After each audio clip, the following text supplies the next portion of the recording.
We all love a fight scene. Slashes, sparks, effects, impact frames, choreography. It's provocative.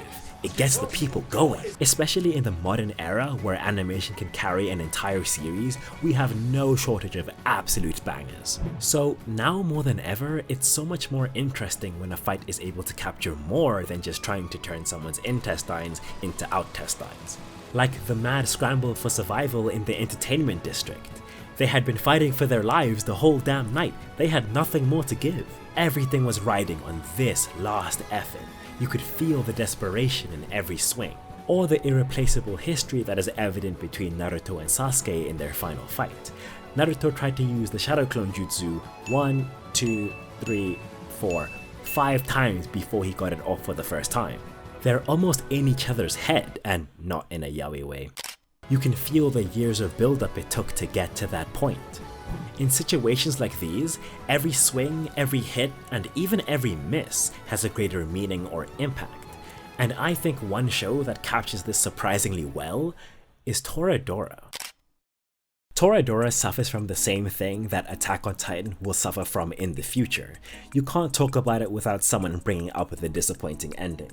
To be fair, it is a valid point, but it's not always necessary. Neither show had any excuse to flop that badly at the final hurdle, but one section doesn't define the show as a whole. The ending doesn't disqualify all the other good parts of the show.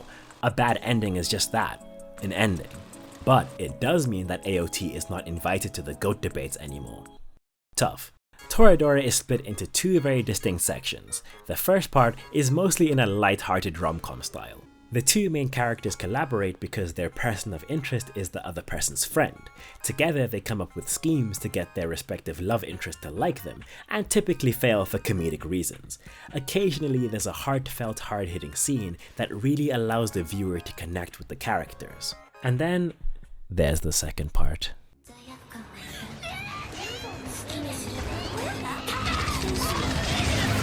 To this day, Silky Heart sends shivers down my spine. The fight I'm talking about is more or less the start of the second part and functions as the bridge between the two. Context: Taiga likes Kitamura and Kitamura likes Kano, who is the student council president. I'm gonna call her the president for the rest of this video because using her name kinda feels wrong. It's right after the cultural festival, which was the president's last event as the president. She reveals that she's moving to America to study. The news hits Kitamura pretty hard. He had been working so hard in the student council until now to get her approval and then ask her out. There was no reason to continue if she wasn't gonna be there, let alone become the president himself. And so he hatched a plot. He dyed his hair blonde, beefed with the teachers at the gate, and ran away from home. Under those conditions, no one would expect him to run for student council president. If he didn't want to become the student council president, that's his decision to make, but he clearly was not okay. This wasn't just about the student council. Noticing this, Taiga and Ryuji decide that it's probably for the best that Kitamura becomes the president anyway. And so, Taiga runs for president, threatening to ruin the high school experience of the poor innocent students and waste their precious youth in order to bait Kitamura into running himself. If you watch shows like this, you know this is standard procedure. I don't watch shows like this, and I know this is standard procedure. Emotions are gonna run high, we're gonna have a deep, heartfelt conversation, and then everything will go back to normal soon. Right? Right? Right?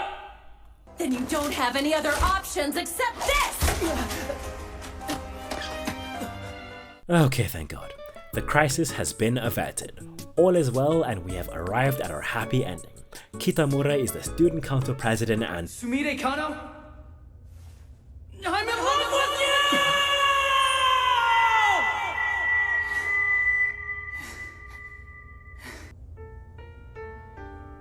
What a sense of humor, huh? I don't know about you, but I think school would be a lot more fun if you had a president like him leading you.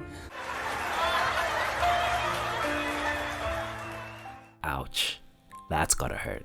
It's not like she said no. She didn't even acknowledge his feelings at all, just passed it off as a joke. And Taiga was not about to tolerate that disrespect. That's hard. Until this point, violence had always been a gag, just another comical tsundere characteristic. But this time was different. This time, it was serious, and it's time to go to work.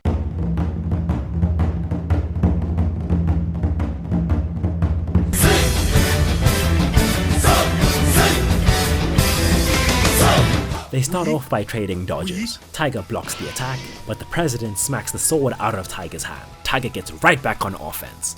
Oh nah, she's trying to violate. Double uppercut straight to the chin. President wasn't just gonna take that, put her paws on the fit and kicks her into the desks. The president stands up, but Tiger is already on it. I'm on it. Answers with a mean right. Fakes the kick into another right. And just for good measure, loads up one more right before she gets pulled away. And the president was fiending for more. Oh my god, she can't even fight back. Have some decorum. And that's where it ended. It was a pretty solid fight. The animators clearly understood the assignment, or they just weren't allowed to go home. Either way, this was kind of insane for a 2008 romance anime. But I'm more interested in what's below the surface. There has to be more to this. I understand that Tiger was sliding for her boy, but did it really warrant fighting this hard? And for the president, who was established as a very mature character, why was she fighting back? What drove them to this extent? And why was there no winner? Well, the two of them are philosophically opposed. Black and white, left and right, polar opposite, the purest form of difference. Tiger's point is that the president is a coward. She's afraid to face her own emotions and will create any excuse to avoid doing so, and that cowardice ended up hurting Kitamura. To her, addressing the feelings directly is the only way to reach a real resolution. The president's perspective is that she cannot, in good faith, face her emotions. Admitting that she likes Kitamura would make him chase her to the ends of the earth at any cost. In order to protect him and his future, she must continue to avoid her feelings. One person is saying that the only way to resolve the issue is to face your emotions head on. The other is saying that it would be irresponsible to do so. To face one's emotions or to not face one's emotions? That is the question. Or something like that. I don't know, I never read the Bible. Point being, they were never going to come to an agreement. Their perspectives are both incompatible and uncompromisable. No matter what form the conflict took, words, hands, or even letters, there would never be a resolution. But even though they are diametrically opposed, both perspectives are born out of concern for Kitamura. They both want him to be happy. They agree on that end, but could not disagree more on the means. And that's why I think this is a perfect conflict, so the same and yet so different. Neither side is objectively wrong, and they're both not willing to back down, and it just so happened that the thing they're fighting for is the exact same thing. I think this is a fantastic fight scene. It's unlike anything else in the entire show. The conflict between the characters is very basic and easy to understand, but we're never offered an answer. Which side you agree with is completely up to you. It's a fantastic segue into the chaos that is the second part of the show, and a fantastic fight in its own right. And that is the art of a fight scene. Pretty good. 4 out of 10. I'ma level with you real quick. This was supposed to be like a Valentine's Day special, but I'm literally recording this on like the 8th of February. Ain't no way this is getting out on time. Well, it is what it is.